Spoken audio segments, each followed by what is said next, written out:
pa rin niya kasi. Siya na talaga. Siya na yung lalaking gusto kong iharap sa magulang ko.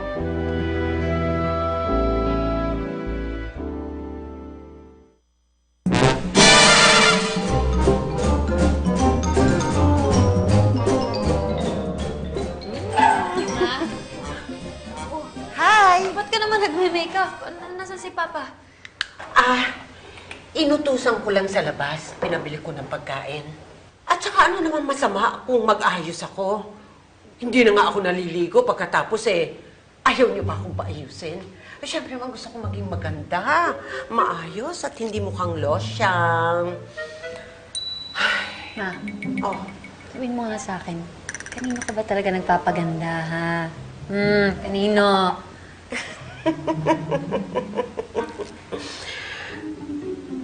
yung nurse dyan, ang guwapo. Oh my God, Ma! Kadiri ka, kirengkeng ka. Buntis ka na eh. Ano ba yan? Ay, naku, huwag kang maingay. Huwag mong sasabihin sa tatay mo, ha?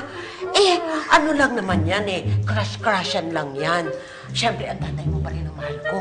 Pero, napakabango. Ang kinis, ang gwapo. Hayaan mo, mamaya, papasok yan dito. I-check ako, ipakikilala kita. Akala ko ba hindi ka mahilig sa gwapo?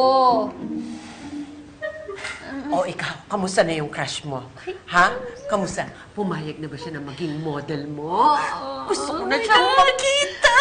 Pumayag na nga siya. Tsaka hindi na ako mahihirapan na ipakilala sa inyo kasi dito siya nag-intern sa ospital na to. Talaga? Kaya sa ngayon, papakita mo na yung picture. Teka lang. Sige, patingin nga.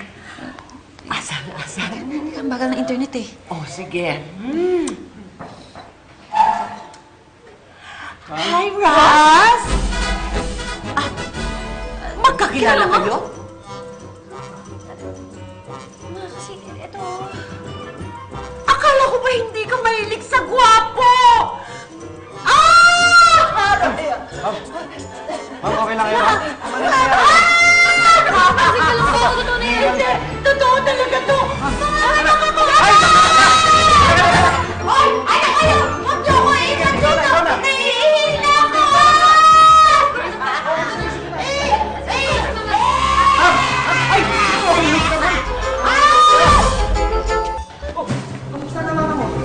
Ako nandun sa loob. Kaya na pa kayo nahihintay eh.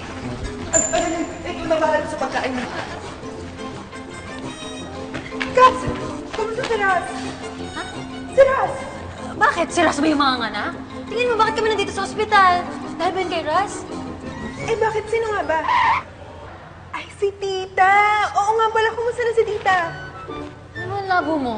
Kaya nga kita tinext na super urgent kasi manganganak na si Mama. Tapos si Ras yung kakamustahin mo. Pambihira ka naman kasi. Pag urgent, tungkol talaga yun sa crush mo. Ikaw malabo eh.